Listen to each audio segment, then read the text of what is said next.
Brett Pontecorvo here at MainStageToAbleton.com. Today we're going to talk about how you can set up that sort of pulsing pad effect that's traditionally made with a sidechain compressor in Ableton Live for use when you're playing live using two methods. One, the traditional sidechain, and two, using the Max for Live LFO plugin. So let's take a look. So here's how we're going to go about setting this up. You'll see in my set right now I have an analog rack, and let's give a listen to what that sounds like. Nothing crazy, just a nice ambient pad sound. If you don't have one and you need one, you can download this. There's a link in the comments.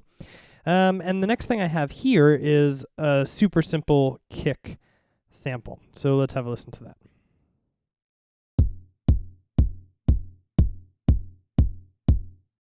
Now this is nothing groundbreaking either. Any kick sample that has one hit per beat will do just fine, and if you need one, you can also download this kick sample from a link in the comments. So let's talk about how to set this pulsing pad up, because it is about that time. We're going to add the compressor audio effect. Now, a compressor makes the loud parts of a sound quiet and the quiet parts of a sound louder, based off of your ratio and attack and release and threshold, and no need for super details right now, but anytime an incoming signal passes the threshold, compression is applied, and if a signal does not pass the threshold, no compression is applied.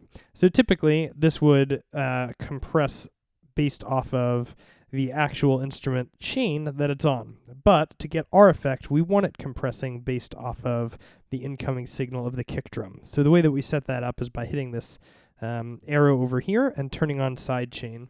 And this chooses the source that tells the compressor when to apply compression. So we're going to choose kick. And now let's watch what happens when I play my kick. You'll see that there's incoming signal based off the kick. Now, we don't actually need to hear the kick, so I'm going to turn it off. We can still see that there's signal. So let's, before I do anything here, have a listen to what it sounds like if I do nothing.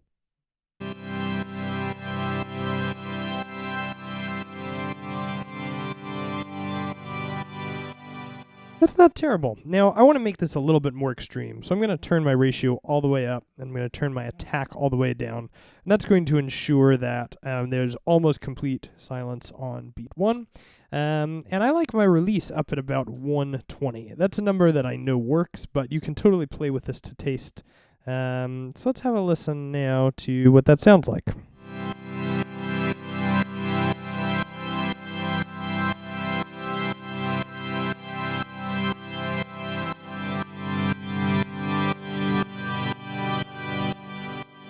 Now this will also work at any tempo. So if you are doing a live set that has multiple tempos, you can list your tempo over here on the master side. And as long as you have a duplicated version of your kick sample, when you go to your next song that is at whatever speed it might be at,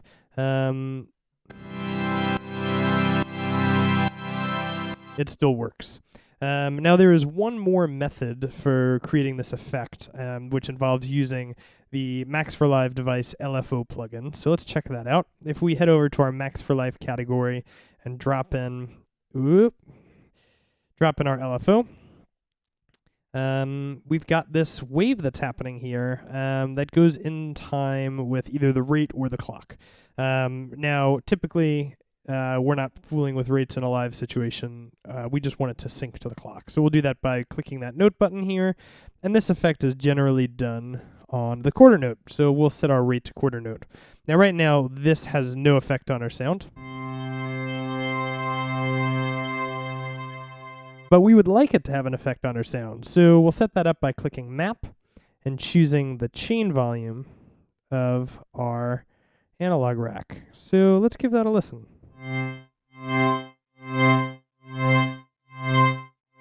That's not our typical sound. That's not what we would typically think of when we think about a sidechained compression sound. So we're going to fix that by switching from the sine to the up wave. Now you'll see this is a way more extreme wave where there's really distinct drops. So let's give a listen to that.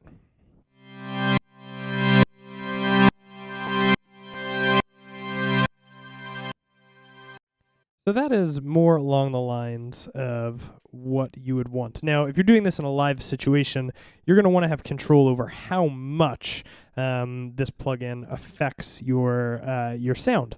So we can do that by mapping something to our depth. So when our depth is all the way down, I guess depth isn't actually all the way down. There it goes. When our depth is all the way down, we have silence, and when our depth turns up,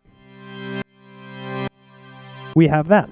Now, one final thing that's important to note is that our 0% here, I'm going to turn the depth down just so we can get a clear picture of this. 0% is negative 14. But we might not want it that quiet. So when it's not being affected, if we need it louder, we can raise this percentage here. And that's it. You've just created, using two different methods, a pulsing pad sound that you're able to use in any live situation. Thank you guys so much for watching. If you're new to Ableton, and especially if you're switching from MainStage, head over to my website at mainstagetoableton.com/go to get your free copy of the Fast Track patch list guide today, which will have you up and running with a MainStage style patch list in Ableton Live. And to stay up to date with all of our latest blog posts, be sure you subscribe to our YouTube channel here.